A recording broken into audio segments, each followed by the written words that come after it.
The story I'm about to share with you happened just over 4 years ago, when I'd recently started a new career as a patient transporter. It was easy enough for the most part. I had to wheel people and equipment around the hospital from one place to another. I get to meet some really nice people, and most of them tell me stories about their lives, their jobs, or their children and grandchildren. Some even tell me that they have a daughter or granddaughter they could put me in contact with to go on a date. I generally just humor them and laugh it off, but it's kinda sweet really. I met this one man not long after starting my new job. He was called Mr. Reynolds and was very sick, and unless some miracle was in the near future, I think he'd pretty much been told his days were numbered.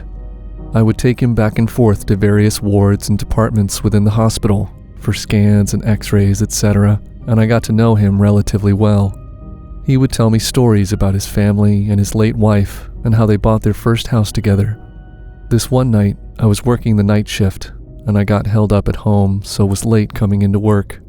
As I was starting my shift, I was walking down the hall outside the ward where Mr. Reynolds was being cared for. He was just standing there facing the wall. His face had a lifeless expression, and he looked almost confused and disoriented. It was like he had forgotten who he was or where he was. It wasn't uncommon to see this in patients, but Mr. Reynolds didn't have any illness that affected him mentally. He was still fully compos mentis and knew who he was and where he was, so this definitely seemed out of character for him. I stopped to talk to him, and he told me he needed to go to the bathroom and asked if I would take him. I agreed to take him, but said I would need to get a nurse to come and check on him, as we weren't allowed to give care to patients in this way. It wasn't within our job description, but we also weren't trained at the time in caring for people in such a way. We just transported them around the hospital. I escorted Mr. Reynolds to the closest bathroom, and as I locked the door, Mr. Reynolds thanked me for being a kind human and always treating him with respect. I always try to be kind and respectful, but it's never something I expect to be thanked for. It's just who I am. I thanked Mr. Reynolds, but disregarded the comment, as he didn't seem himself, and thought maybe he was given some extra strong pain meds or something. I went to see the nurse at the ward reception where Mr. Reynolds was being cared for. He shouldn't have really been able to get out without being stopped at the entrance to the ward. I explained to the nurse that Mr. Reynolds was wandering the hall outside the ward and I'd taken him to the toilet. "I'm sorry, but Mr. Reynolds died this afternoon." I stood there, looking at her, thinking it was some kind of sick joke. "How can he be dead? I just saw him and walked him to the bathroom." "I'm not sure who you just spoke to, but it wasn't Mr. Reynolds."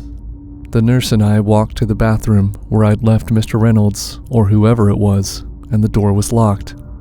I knocked on the door, but there was no answer. I knocked again before deciding to use my override key for the door. When I opened it, the room was empty. There was no one there. I still wasn't convinced, and the nurse showed me the paperwork to prove he had died earlier that afternoon. I was so confused. I felt sick and cold, and ended up finishing my shift early and going home. This was my first time getting close to someone in my job and them dying. I still work at the hospital, and I've never had any experience like this since, but I'm convinced that I saw Mr. Reynolds' spirit that day, and he was letting me know in his own way that he was okay.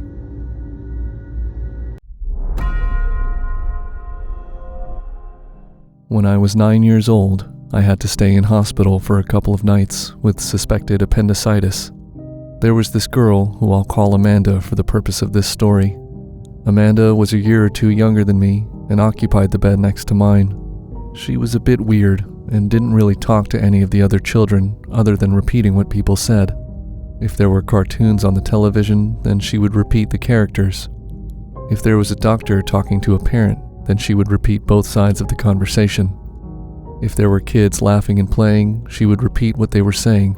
Sometimes she would just be mumbling, and other times you could hear her as clear as day. I'm not sure why she was in the hospital, because other than her acting a bit strange, she didn't appear to be sick or in any pain. On the first night after lights out, I couldn't really sleep because of the shooting pain I had in my stomach. I lay there listening to her mumbling while I rolled around trying to get comfortable. I couldn't really make out what she was saying, and I didn't really care at the time. I was in too much pain to care. We had curtains around our beds for privacy, so I couldn't see Amanda or see if anyone was with her. I eventually fell asleep and awoke to Amanda talking and making sounds. I tried to listen to what she was saying, but she was talking too quietly, and I couldn't really make it out. Then I heard Amanda say, "Hi, my name's Melody. This used to be my bed. What's your name?" This freaked me out. I had only ever heard Amanda repeat what others were saying, so what was she repeating? It sent tingles down my spine. What could she hear that I couldn't? Or more to the point, who could she hear that I couldn't? I slowly pulled the covers over my head and lay there listening to Amanda talk and mumble. Eventually, I fell asleep, and when I woke up, it was morning. I asked one of the nurses when they were bringing breakfast round if she knew who Melody was. The nurse looked at me curiously and said, "Melody was a girl who used to stay here, but recently went to a better place. Why do you ask?" I told her I just heard her name and wondered who she was, and left it there. When she said she'd gone to a better place, I assumed she meant she had gone home or to a nicer hospital. As I grew older, I came to learn that going to a better place does not mean she went home.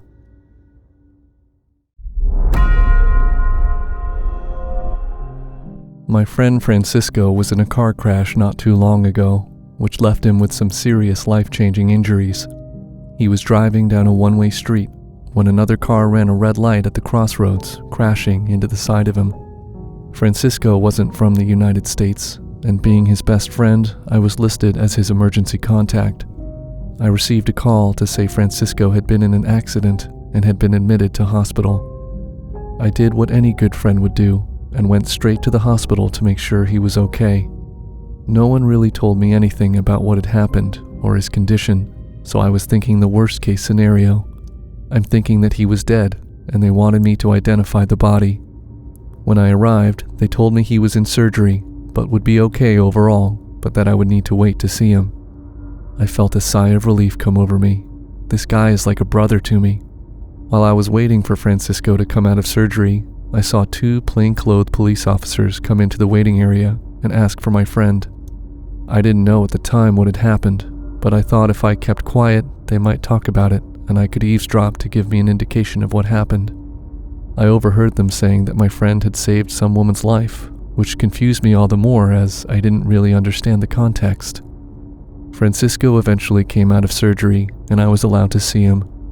He wasn't responsive at this point, but I learned that he needed to have his left leg amputated above the knee.